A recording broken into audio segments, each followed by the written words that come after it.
Здравейте, ето ми е вечерята. Сега ще се наям сладко-сладко. Замяна на това, че нямаше баня днеска, нямаше вода. Затова пък вечерята е много хубава.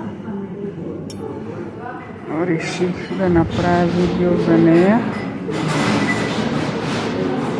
Чушки с ориз, кайма има ли? Имаме и кайма.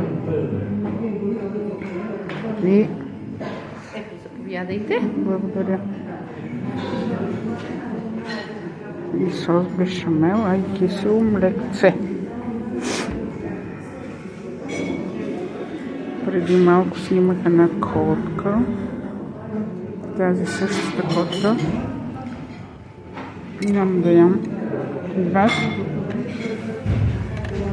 защото получих забележка, че като ще говори не се яде. Било културно. Не, че не го знам, но си позволих. Но вече няма да го повторям. Някой като ми направи забележка, аз се съобразявам с нея. И така, е харесало видеото, сложете лайк, коментирайте и се абонирайте за YouTube канала.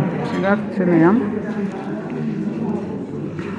ще дам на една жена, която ще ходи до аптеката, да видим дали ще й дадат моето лекарство, защото предвид, че съм в СБР по каса, не може да ми изпишат.